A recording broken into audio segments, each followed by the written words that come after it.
नमस्कार, मी भूषण करंदीकर. आपण पाहताय साम टीव्ही न्यूज. आणि किरीट सोमय्या यांनी हसन मुश्रीफ यांच्यावरती आणखीन एका घोटाळ्याचे आरोप केल्यानंतर आता हसन मुश्रीफ काही वेळातच किरीट सोमय्या यांच्या या सगळ्या आरोपांना उत्तर देणार आहेत. नेमकं ते काय बोलतात याची उत्सुकता आहे. सविस्तर वृत्त पाहूया. सुरुवात करूयात हेडलाईन्सना.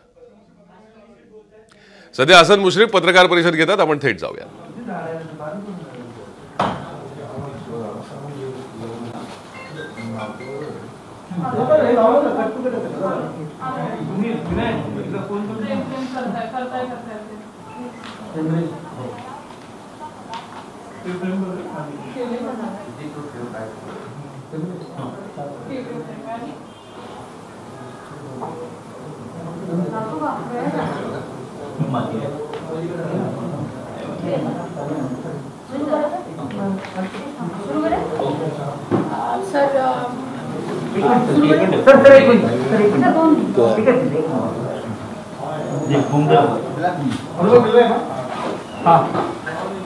Sir on air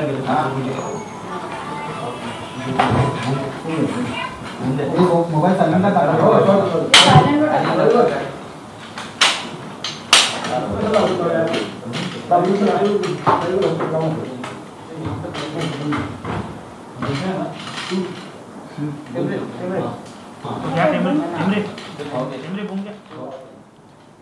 Kirit Somaiya यांनी हसन मुश्रीफ यांच्यावरती घोटाळ्याचे आरोप केल्यानंतर आता हसन मुश्रीफ या सगळ्या आरोपांना उत्तर देणार आहेत. आणि त्यासाठी त्यांनी मुंबईत एका पत्रकार परिषदेचं आयोजन केलंय. काही वेळातच ते या सगळ्या आरोपांना उत्तर देतील.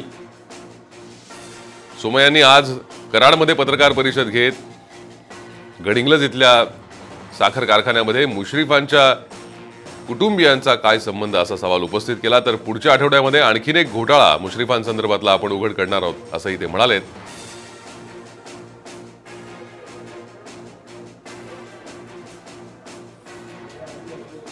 किरीट सोमय्या यांनी आज पत्रकार परिषद घेत नेमके काय आरोप केले आपल्या सगळ्यांना माहिती आहे. आता मुश्रीफ काय उत्तर देतात ते पाहायचं. आभारी आहे की आज मी थोडा तुम्हाला त्रास दिला. मी किरीट सोमय्यांचा हे आभारी आहे की त्यांनी माझ्या तब्येतीच्या शुभेच्छा मला दिल्या.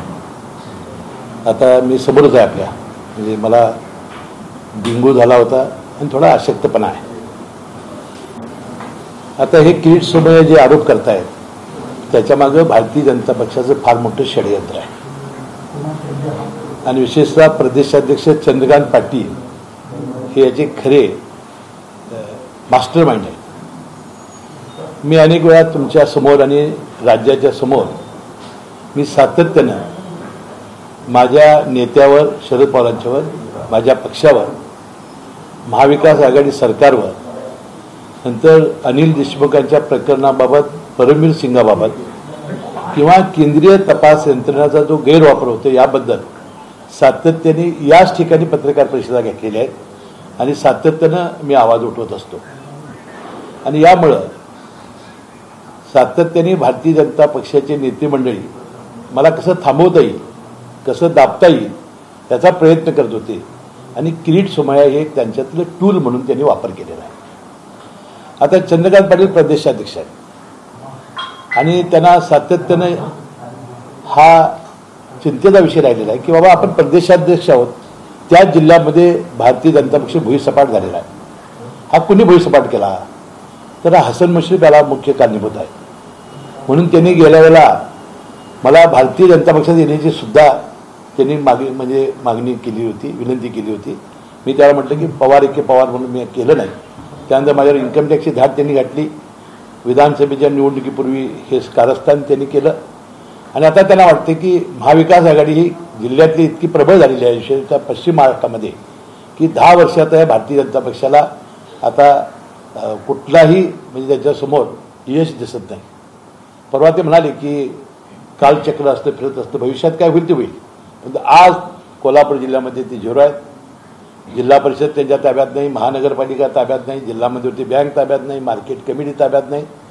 आणि त्यामुळे सातत्यानं परवासुद्धा दिल्लीमध्ये भारतीय जनता पक्षाचे प्रदेशाध्यक्ष याच कारणामुळं चंद्रकांत पाटलांना बदलायचं ठरलं होतं. परंतु अमित शहांच्या मैत्रीमुळे ते बचावले.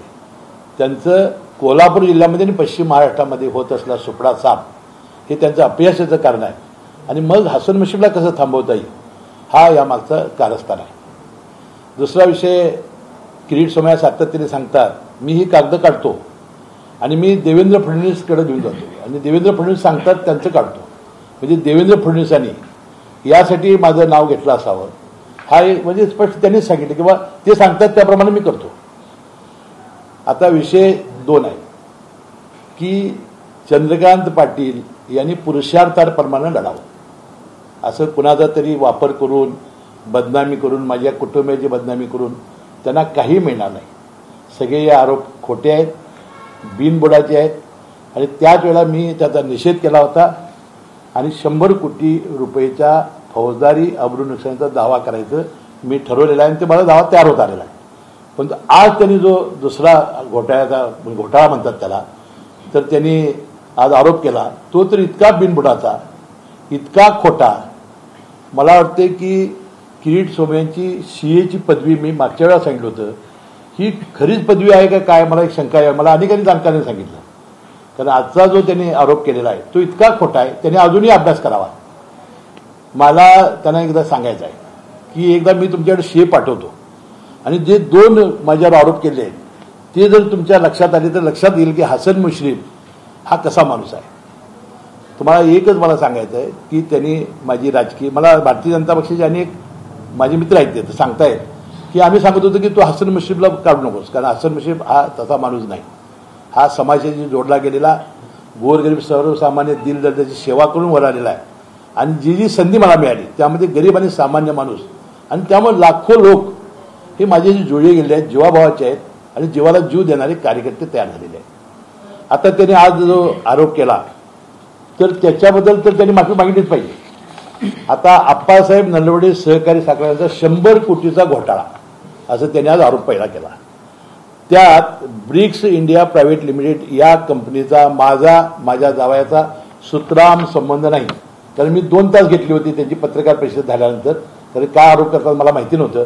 मी आत्ताच ते वेबसाईटवरनं काढले, त्याची कागद तुम्हाला देतो. त्यात काही माझ्या जावयाचा संबंध नाही.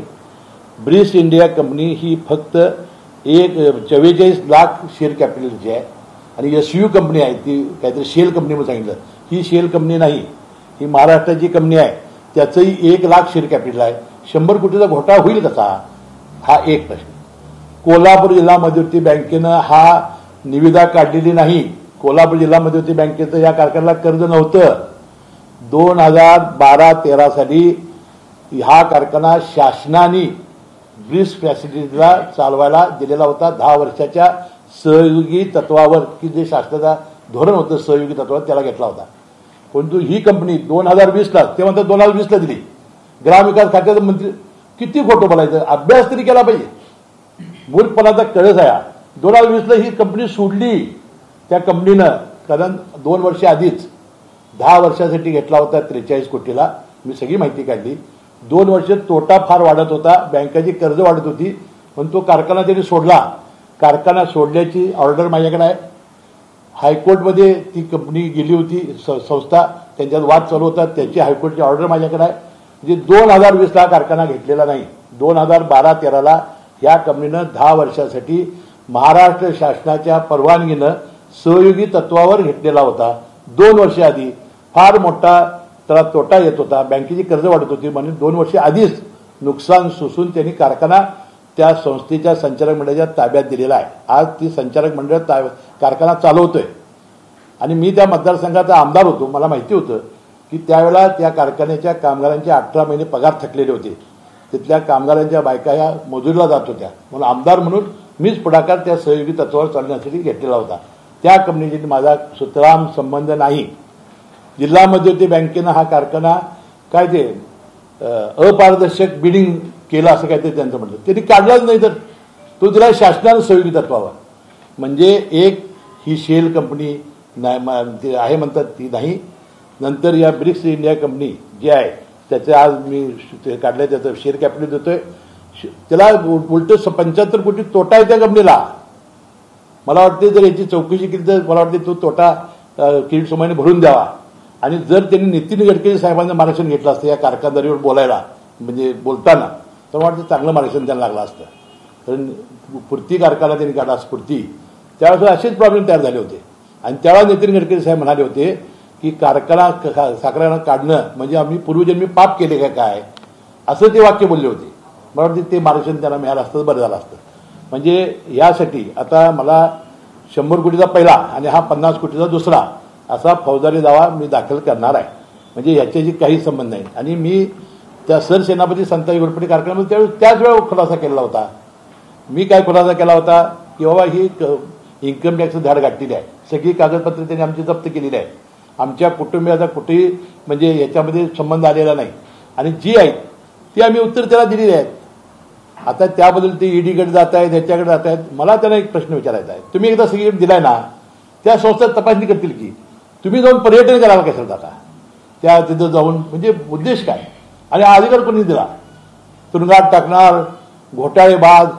मला वाटतं ह्याच आक्षेपावर मी हायकोर्टात जाणार आहे हे वाक्य त्यांना बंद करण्यासाठी.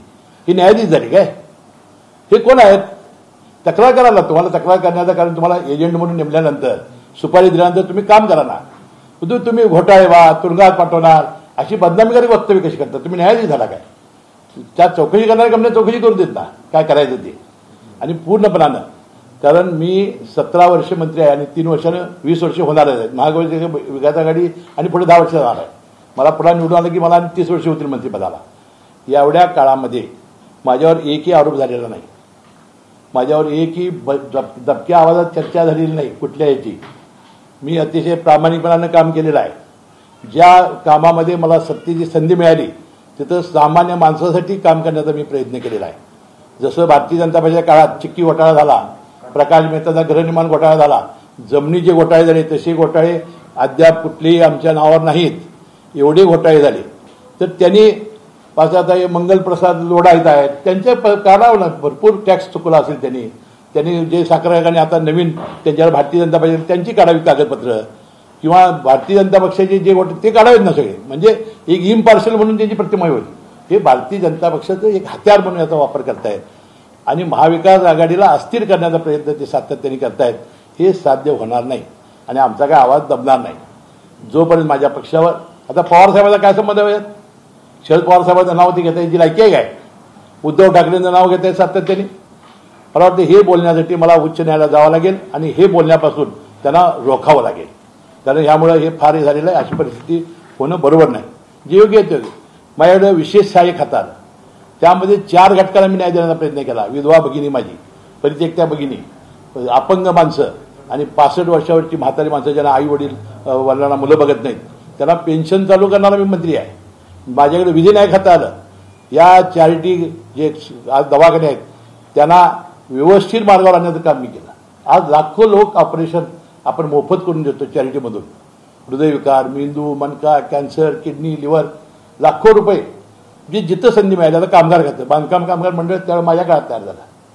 आज त्याला 2 वेळचं आपल्या ज्या महाविकास आघाडी सरकार आलं त्यावेळेला थकबाकीदारी शेतकऱ्यांची कर्जमाफी केली, तसं शिवभोजन थाळी चालू केली आणि आता आपण या बांधकाम कामगारांना मध्यान्ह भोजन 2 वेळचं चालू केलं आहे कोरोना काळात. अशी आपण अनेक कामं केली. म्हणजे माझं म्हणण्याचं काय, हा अभ्यास त्यांनी केला पाहिजे. का बाबा एवढे लोक 30-40,000 लोक जमा होत आहेत याचा अभ्यास करायला नको. माझं म्हणणं आहे की बाबा याच्यात कसलंही तथ्य नाही. आणि हा सरसेनापती कारखाना 10 वर्ष झाली शिळ्याकडला ऊत काढला जातोय, कर्ज सगळी फिटली. 10 वर्षानंतर पुन्हा हा विषय का काढला जातो, यांना काहीच मंत्रिपदात माझं सापडत नाही ना. आता सेनापती आप्पासाहेब नवटे कारखाना ह्याचा माझा काही संबंध नाही. आमदार म्हणून मला सहकार्य असेल त्यांना, पण आता सुद्धा संचालक मंडळाच्या ताब्यात आहे. 2020ला म्हणून मुश्रीफांनी घेतला ग्रामविकास मंत्री झाल्यावर. आणि कशी बेताल आरोप करता आणि आपण त्याला किती प्रसिद्धी देतो हे फार महत्त्वाचं आहे. आणि मला वाटतं याच्याबद्दलचं आता हे करणार आहे. आणि चंद्रकांत पाटलांच्यावर मी सांगितलेलं आहे की त्यांनी हायब्रिड अॅन्युइटीमध्ये घोटाळा केला आहे, त्याची मी FIR करणार आहे. आणि मी महाविकास आघाडीच्या सगळ्यांना सांगितलं आहे की आता आपल्याला गप्प बसून चालणार नाही. कदाचित ही सगळ्यांच्यावर अशी परिस्थिती येईल, आपल्याला त्यांचे घोटाळे काढावे लागतील, त्यांना योग्य मार्गावर आणावं लागेल. ठीक आहे, लोकशाही पद्धतीने काय चालायचं ते चालू ना, याच्यापूर्वी चाललेलं नाही, परंतु हे असं चालू देता कामा नये अशी माझी विनंती आहे. आणि म्हणून माझं प्रसारमाध्यम म्हणणं आहे, एखाद्या गोष्टीला किती प्रसिद्धी द्यायची, बरोबर व्यक्ती बघून तर करा. भारतीय जनता पक्षाची मित्रमंडळी सांगत होती त्याला वा हसन मुश्रीफ त्यातला तसा नाही म्हणून. तर या चंद्रकांत पाटलाच्या प्रेशरमुळं, चंद्रकांत पाटलाच्या आग्रहाखात्रामुळं हे बदनाम करण्याचं मला आणि माझ्या कुटुंबाचं हे कारस्थान हे काही यशस्वी होणार नाही. तर तुम्ही म्हणालात की भाजपमध्ये यायची ऑफर दिली होती, कोणी ऑफर दिली होती आणि ते न आल्यामुळे तुमच्यावरती अशा पद्धतीनं आरोप झाले? हा एक चंद्रकांत पाटलांनी ज्यावेळेला ऑफर दिली होती ते पेपर आलेला आहे, त्यावेळेला पवार एके पवार मी म्हणालो, नंतर इन्कम टॅक्सची धाड पडली, हे तुम्हाला सगळ्याला माहिती आहे. सर, पण आज शिवसेनेने असं म्हटलंय की ही जी कारवाई झाली त्याचा आमच्याशी संबंध गृह खात्याने केला, म्हणजे कुठेतरी शिवसेना आता दूर होते का यापासून? नाही असं आम्ही एकदम फिविकल ना ते घ्यायलाच नाही का ती सिमेंटची बाटे बघा, हे क्यों नहीं दीवार टूटती, तो ये सिमेंटची बनी आहे अच्छी. म्हणजे कुठलंही काही झालं तरी काय तुम्ही 5-10 वर्ष काळजी तुला पवार साहेब. महाविकास आघाडीच्या कोणत्या नेत्यांना सांगितलं की आता गप्पा बसून चालणार नाही, तर तुमच्या परीने पण काहीतरी? नाही, मी मंत्रिमंडळ बैठकीत बोललो ना. हे आता असं किती म्हणजे उगाच विनाकारण आरोप करत जायचं, बदनाम करत जायचं आणि विनाकारण कुटुंबियांना वगैरे किती त्रास होतो मानसिक, हे असं बरोबर नाही. त्यांनी सांगितलं की आता ते जरंडेश्वर कारखान्यात देखील जाणार आहेत, अजित पवारांच्या मागे जाणार, रश्मी ठाकरे यांच्या बंगल्यावर जाणार. हे बघा, जरंडेश्वर कारखाना एक आदर्श कारखाना अजित पवारांनी म्हणजे त्यांच्या नातेवाईकांनी चालवलेला आहे. कारखाना कसा असावा तो माझाही कारखाना, मी आता पत्र काढले तुम्हाला, मी ते येणार म्हणून मी सांगितलं तर तुम्ही आलाच आहात तर तुम्ही कारखाना आतनं जाऊन बघा. अद्भुत कारखाना आहे, खाली ऊस गाळला जातो आणि वरती साखर काढली जाते, कारण त्या अंतराच्या ह्याच्यामुळे आम्हाला तिथंच कारखाना काढावा लागला. आणि त्यावेळेस मी परत सांगितलं होतं का कारखाना काढावा लागला, किंवा मी शाहू कारखान्याचा संस्थापक सदस्य होतो, हमीदवाडा कारखान्याचा संस्थापक सदस्य होतो, बदलत्या राजकारणाला राहता आलं नाही, म्हणून आपल्या शेतकऱ्यांना आणि आपल्या लोकांना न्याय मिळण्यासाठी आपल्याला कारखाना काढावा लागला. त्याच वेळेला सहकारी कारखान्यावर बंदी आली होती, सहकारी नोंदणी बंद झाली होती, भाग वाढवून बंद झालं होतं, म्हणून आपण पब्लिक लिमिटेड कारखाना काढला. आणि या कारखान्यामध्ये 60,000 लोकांनी पैसे दिलेले आहेत. मी ते सांगतो मग किरीट सोमय्याला सातत्याने, ही काय माहिती घ्या आधी. हे सेल कंपन्या, हे कंपनी, अहो त्या 12 काय कंपन्यांचे पैसे काय आले असते, त्यावेळी ते कंपन्या चालू होत्या, आत्ता 19ला सेल काढल्या, त्या कंपन्याने आपले सगळे हे ते जे काय द्यायचं ते दिलेलं आहे ना. मी काय म्हणतोय की 10 वर्षापूर्वीची गोष्ट, कर्ज फेड झाल्यानंतर काय आरोप आमच्यावर दुसरे होऊ शकत नाही, आम्ही काय कशा सापडलं नाही ना, म्हणून कारखाना अरे ते कर्ज फिटलं 10 वर्षापूर्वीची गोष्ट ही प्रसार माध्यमाने आधी लक्षात घेतली पाहिजे. पण तुमच्या जावयांचं त्यांनी नाव घेतलं, मी आज सांगितलं ना माझा आणि जावयाचा कोणताही संबंध नाही म्हणून. आता खोटंच बोलायचं असेल, रिटूनच बोलायचं असेल, मग त्याला काय करूया आपण. आता माझ्या पत्नीचे शेअर्स 3 लाख आहेत म्हणाले, 3 लाख शेअर्स, म्हणजे किती चुकीच्या बातम्या, चुकीचं किती वक्तव्य. मी त्या किरीट सोमय्यांना सांगितलं तुम्हालाही मुलं बाळ आहेत, अशा पद्धतीनं चुकीची वक्तव्य करू नका. कंपनी आहे जी अस्तित्वातच नाही आणि त्यावर पैसे आलं असं कुठलं नवरत्न नावाची एक कंपनी आहे. नाही, त्याच्याबद्दल जे काही इन्कम टॅक्स हे घातलेले आहेत त्यात सगळे उत्तर दिलेले आहेत ना आपण. ते प्रत्येकाची उत्तर आज मेरिटनं आपण देत बसलेलो नाही. आपण म्हणतो की त्याची चौकशी झालेली आहे, संपूर्णपणानं झालेला आहे. 2.5 वर्ष झाली त्या धाडीला. काल ज्या पद्धतीनं जिल्हाधिकाऱ्यांनी त्यांच्या संदर्भात नोटीस काढली, त्याला तुम्हाला कल्पना होती का की पालकमंत्री तुम्ही तिथे आहात? पालकमंत्री मी नाही, मी नगरला आहे. तुम्ही कोल्हापूरचे आहात, पण कुठेतरी असं चर्चा आहे की कुठेतरी किरीट सोमय्या हे आरोप करतायत, त्यांना दाबण्यासाठी अशा पद्धतीने. नाही, आरोप बघा त्यांनी आरोप केलेलाच आहे ना आणि ते जाणारच आहे. सवाल काय फक्त आरोप करायचे आणि पर्यटनाला जायचं, ह्याच्यापेक्षा तिथं त्यांना माहिती नाही जीवाभावाची माणसं काही उलट काय करू शकतील ना. ही मला वाटते प्रशासनाने घेतला निर्णय असावा असं मला वाटतं. कारण मी तर पत्रक काढलं तर की तुम्ही या आलाच आहात तर ही सगळी माहिती घ्या.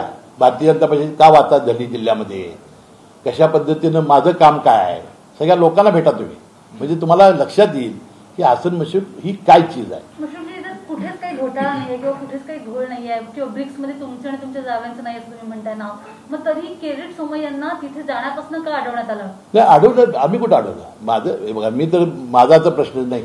आता प्रशासनाने कायदा सुव्यवस्थेसाठी काय केलं असेल तर मला कशी माहिती असतात ती.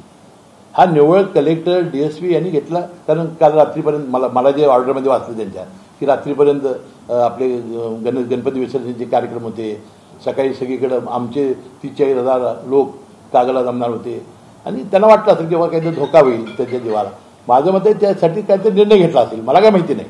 परंतु त्यासाठी अनेक भारतीय जनता पक्षाच्या काळात सुद्धा अनेकांना ह्यापासून रोखलेलं आहे. पूर्वी अनेकांना म्हणजे ज्यावेळी एक भाषणं करत जात होती किंवा लोकांत उद्रेक होईल त्यावेळी अनेकांना रोखलेला आहे. हा रोखला आणि त्यांनी यावं ना. त्यांना मीच एकदा निमंत्रण देतो, कारखाना बघवतो, मी स्वतः त्यांना भेटून कारखाना दाखवतो. ते काय फिर्याद देणार ते द्यायला होते ते दिली आहे सगळी, त्यांनी खुट्टी दिलेलीच आहे. माझा अभिनयाचा दावा सुद्धा त्यांच्या समेत दाखल करू. देवेंद्र फडणवीस लोकशाही अस्तित्वात आहे का, ज्या पद्धतीनं किरीट सोमय्यांना स्थानबंद केलं जातं किंवा कराडला अडवलं? अहो, लोकशाही म्हणजे काय की आपण तुम्ही जिथं द्यायचे तिथं तक्रार दिल्या ना, मग हे कशासाठी करायला आहे? तुम्ही न्यायाधीश आहात का? कशासाठी पर्यटन कुणी अधिकार दिला? तुम्ही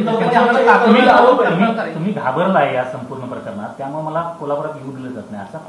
अहो, तो आता परत तुम्हाला सांगितलं मी, कायदा सुव्यवस्थेसाठी त्यांनी हे केलं. त्यांना समजा काय झालं, काय हे झालं तर किती हे होईल सांगा.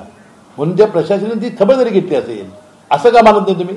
मुश्रीफची शिवसेना म्हणते की ही कारवाई गृहविभागानं केलेली आहे.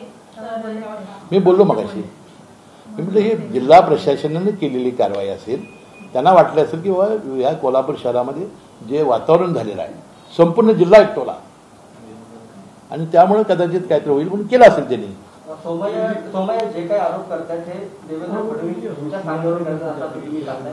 त्यांनी स्वतः सांगितलं, मी सगळी कागदं केल्यानंतर देवेंद्र फडणवीसांच्याकडे जातो आणि देवेंद्र फडणवीस सांगतील त्यांचं काढतो.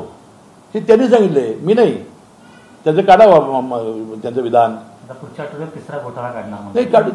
बघा, त्यांनी सत्य काढायला काही हरकत नाही, परंतु बिनबुडाचे आणि बोगस हे असे आम्ही चालू देणार नाही. सर, हिंदी में आप जानना चाहेंगे कि क्या प्रतिक्रिया आपकी जिस तरह लगातार किरीट सोमय्या अभिषेक पांडे सरसेनापती कारखान्याबाबत त्यांना प्रश्न उपस्थित केला आहे की एकही शेतकऱ्याचा त्यामध्ये एकही शेतकरी नाही असं त्यांचं म्हणणं आहे. तेच मी तेच सांगतोय, 60,000 शेतकरी कसे आले हे त्यांना शिये भेटलं तर सांगेल ना मी कसे आले. त्या चौकशी झालेली आहे, ती सगळ्या शेतकऱ्यांना बोलवून त्याची चौकशी झालेली आहे. आणि काय विचारलं असं विचारा, ते पाटलं का बघा काय. हिंदी में आप जानना चाहेंगे किरीट सोमय्या ने जो आरोप लगाए हैं उसको लेकर के कैसे देखते हैं, और खासकर आपने 150 करोड़ का मानहानि का दावा कभी बात हुई? ये सब बेबुनियाद आरोप हैं. मैंने अभी बोला कि जो अप्पा साहब नरोडे शुगर फैक्ट्री, मेरे दामाद का कोई संबंध नहीं. और ऐसे मुझे लगता है इनकी सीए की डिग्री उस पर ही मुझे शक आ रहा है. मेरा कोई संबंध नहीं वो कंपनी से. अब मैंने सब कागजात लाए, मैं दिखाता हूँ आपको. और जो उन्होंने बातें कही हैं, वो जिला बैंक ने ये किया, वो जिला बैंक की ये नहीं थी, गवर्नमेंट ने दिया था एक सहयोगी तत्व करके एक हमारा जीआर था, उसके आधार पर 10 साल के लिए दिया था. 8 साल होने के बाद वो कंपनी ने बहुत नुकसान आ रहा था, कर्जा बढ़ रहा था, इसलिए उन्होंने 2 साल पहले ही छोड़ दिया. 2020 को लिया करके बोला, 2020 को छोड़ा उन्होंने. तो ये सब बेबुनियाद मालूमात नहीं. चंद्रकांत पाटिल के कहने से ये झूठ बोल रहे हैं. कितने का आप मैंने 100 करोड़ का पहले बोला था, अभी 50 करोड़ बढ़ाया है. 150 करोड़ का मैं क्रिमिनल अबरू नुकसान का दावा कर रहा हूँ. आज भी एक फ्रेश एलिगेशन किया प्रेस कॉन्फ्रेंस की सुबह किरीट में, उस पर आपकी क्या सफाई है? ये बोला ना मैंने बोला ये बेबुनियाद है. मेरे दामाद का कोई संबंध नहीं, और ये जो कंपनी है उसके साथ ही मेरा संबंध नहीं, ये मैंने बताया. तो आपने कहा कि आपको बीजेपी ज्वाइन करने का ऑफर था, आपने उसको मना कर दिया इसलिए? और नहीं, मैं बार बार मेरे नेता शरद पवार, मेरी पार्टी एनसीपी महाविकास आघाड़ी, और जो केंद्रीय जो ईडी, सीबीआई, इनकम टैक्स, इसका जो गैरवापर होता है उसके बारे में, अनिल देशमुख जी के बारे में और परमवीर सिंह के बारे में, और जो मुकेश अंबानी के घर के सामने जो जिलेटिन रखे थे उसके बारे में मैं आपके साथ इस प्रेस कॉन्फ्रेंस में बहुत बार मैं बोला है, बहुत बार. और ये आवाज दबाने के लिए ये कार्रवाई कर रहे हैं. लेकिन जिस तरीके से आपने कहा कि पर्यटन शुरू है, खास करके पहले आरोप लगाने का, फिर पर्यटन कैसे और क्या आप मुझे बताइए कि ये उन्होंने आरोप किया कांका करने का, वो करेंगी ना एजेंसी इंक्वायरी. इन्हें उधर जाने का किसने हक दिया, इनको अधिकार किसने दिया? ये क्या जज बन गए क्या? ये घोटालेबाज तुरंगात पाठवनार, इनको बनाया किसने न्यायाधीश? मैं इसके बारे में हाईकोर्ट में जाने वाला हूँ उनका आवाज दबाने के लिए. एक सवाल और भी है कि आपने कहा कि पर्यटन करने के लिए भले जाते हैं, लेकिन जिस तरीके से देवेंद्र फडणवीस के पास सारी चीजें जाती हैं, इसको कैसे? नहीं, किरीट सोमय्या ने प्रेस कॉन्फ्रेंस में बोला था, मैं सब कागजात निकालता हूँ वेबसाइट से और मैं देवेंद्र जी के पास ले जाता हूँ. देवेंद्र जी किसका कहते हैं मैं उनका काटता हूँ. उन्होंने बोला है. ऐसा जिस तरह ऐसा किरीट सोमैया को रुकाया गया है, वो उनका कहना है कि ये सरकार के आदेशों पे किया जा रहा है। नहीं, मैंने बोला ना कि ये डिस्ट्रिक्ट एडमिनिस्ट्रेशन का निर्णय था। जिस तरह से लोग जमा हो रहे थे, जिस तरह से अब मुझे क्या लगता है कि रोका गया और उसे उनको ज़्यादा प्रसिद्धि मिली, लेकिन उससे क्या ये होता तो बहुत बुरा होता ना, तो इसलिए उन्हें रोका होगा, ऐसा मुझे लगता है। कैबिनेट मीटिंग में आपने इस बारे में चर्चा की, जो मैंने महाविकास आघाड़ी के सब नेताओं को बोल दिया कि आपको भी अभी ऐसा चुप भी साधे नहीं रह बैठना चाहिए, आपको भी ये सब मामले उठाना चाहिए। मुझे चंद्रकांत पाटिल का हाइब्रिड एन्युटी घोटाला है, बांधकाम विभाग का बहुत सारे घोटाले हैं, चिक्की घोटाला है, प्रकाश मेहता का गृह निर्माण घोटाला है, बहुत घोटाले हैं, ये निकालना चाहिए और डटे रहना चाहिए। चंद्रकांत पाटिल के खिलाफ एफआईआर कराने वाले, चंद्रकांत पाटिल के खिलाफ एफआईआर कराने वाले, मैं एफआईआर करने वाला हूँ, मालूमात चालू है मेरी, मैं करने वाला हूँ। क्या राज्य सरकार बीजेपी को और महाराष्ट्र बीजेपी के लोगों को उसी अग्रेसिव मोड में जवाब देगी जिस अग्रेसिव मोड में आरोप लगाए जा रहे हैं बीजेपी को? वो लगाना चाहिए, अग्रेसिव मूड में उनको जवाब देना चाहिए। चंद्रकांत पाटलांनी सांगितलं गेलं होतं की तुम्ही ज्यावेळेस दावा दाखल करणार त्यासाठी भरलेले पैसे जे असतील ते तो किमान व्हाईट नाही. अहो, त्या लोकांनी पैसे जमा केले आमच्या, म्हणजे किती लोकांनी पैसे जमा केले, म्हणजे व्हाईट पाहिजे तर व्हाईट घ्या म्हणते लोकांनी पैसे जमा करून दिले मला, हा एक वेगळे उदाहरण असेल. सेनापती कारखान्यात एकूण शेतकऱ्यांच्या शेअरचा वाटा किती टक्के शेअर आणि किती सगळी माहिती आपण सगळे कारखाने. माझं काय म्हणणं आहे की याच्यावर आपण आज माझी इन्कम टॅक्सवर चौकशी सुरू आहे, त्यावर आज सगळीच उत्तर देऊन उपयोग आहे. तिथं आपली चौकशी चालू आहे, 2.5 वर्ष झाली चौकशी चालू आहे, सगळ्यांचा त्यांनी तपास पूर्ण केलेला आहे. आणि म्हणून मी म्हटलं की त्यांनी जर किरीट सोमय्याने वेळ दिला आमच्या सीएला आणि जर सीएनी चर्चा केली, एकही काळा पैसा जर माझा दिसला, एकही माझ्या मंत्रिपदाचा, कुठलीही शिक्षा बघायला तयार आहे, परंतु त्यांना जन्माची अंदर घडेल. लेकिन जिस तरीके से बीजेपी कह रही है कि अगर किरीट सोमैया को वहां जाने से रोका गया तो पूरी बीजेपी कोल्हापुर जाएगी, इस तरीके का जो बयान नहीं, वो करने की जरूरत नहीं ना, मैं खुद ही लेकर जाऊंगा उनको. सर तुम्ही आता म्हटलं की महाविकास आघाडी सरकारने